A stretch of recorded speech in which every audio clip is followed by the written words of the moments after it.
मरियम के जन्म मेला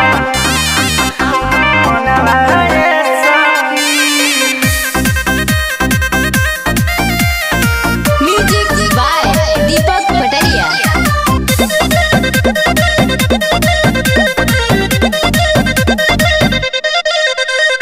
पिता परमेश्वर के महिमा बनियारी मरियम के भाग की बनोली महतारी पिता परमेश्वर के महिमा बनियारी मरियम के भाग की बनोली महतारी की बतौला हमें यीशु के जन्म वाला जनता जहानवा यारे मरियम के जन्म मेला लानवा का जाने ला जहानवा सखी मरियम के जन्म मेला लानवा सखी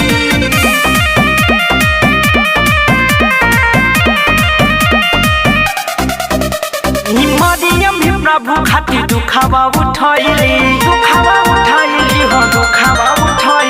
राजा हेरोदेस से यीशु के बचैली मरियम भी प्रभु खातिर दुखावा उठैली राजा हेरोदेस से यीशु के बचैली यब चरनी में भइले जन्म वाला जनता जहानवा यारे मरियम के जन्म मेला लानवा का जनता जहानवा सखी मरियम के जन्म मेला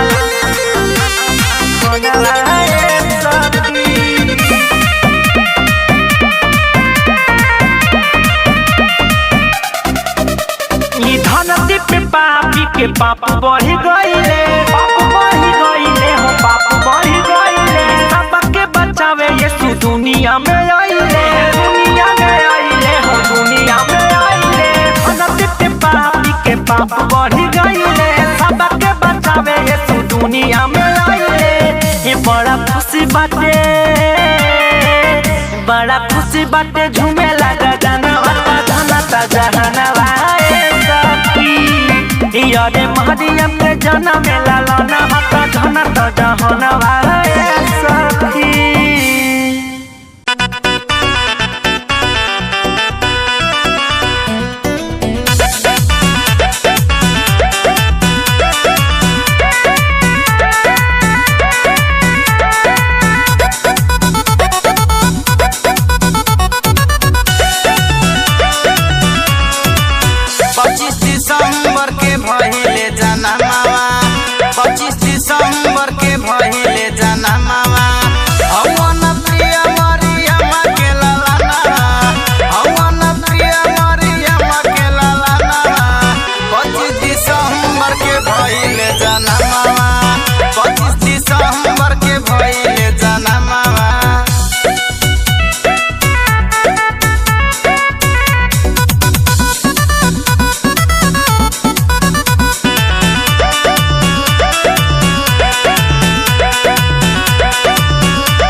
पुस्तक में नाम लिखा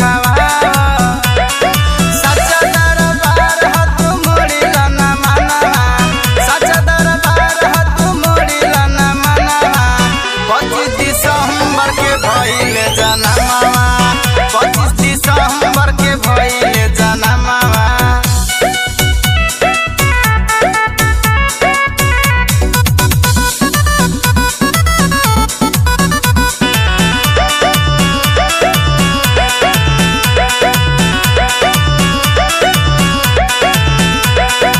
आजुए के दिनवा ह बहुत सुहावन, बहुत सुहावन ह बहुत सुहावन। यीशु के सूरतिया के बड़ी मन भावन, बड़ी मन भावन हो बड़ी मन भावन। आजुए के दिनवा ह बहुत सुहावन, यीशु के सूरतिया के बड़ी मन भावन।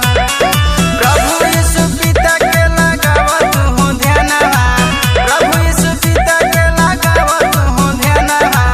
25 दिसंबर के भइले जनमवा, 25 दिसंबर के भइले जनमवा।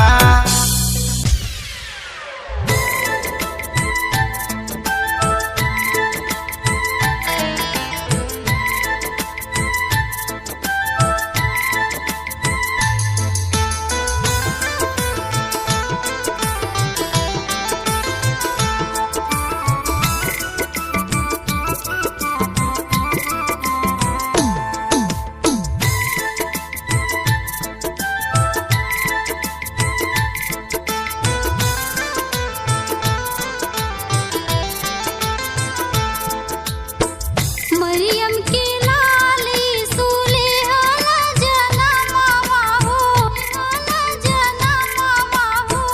मरियम के लाली सुलेहना जनमवा हो। स्वर्ग से धरती पे लहला अवतरवा हो, स्वर्ग से धरती पे लहला अवतरवा हो।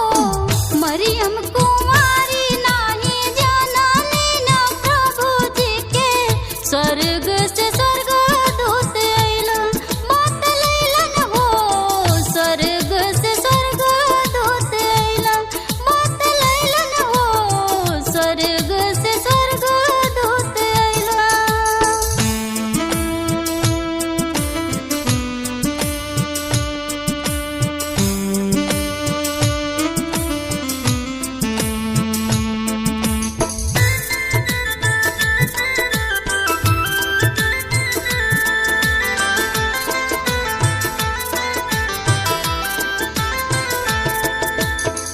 ऐसन जनम कबो केहू ना देखल हो, ना देखल हो। ऐसन जनम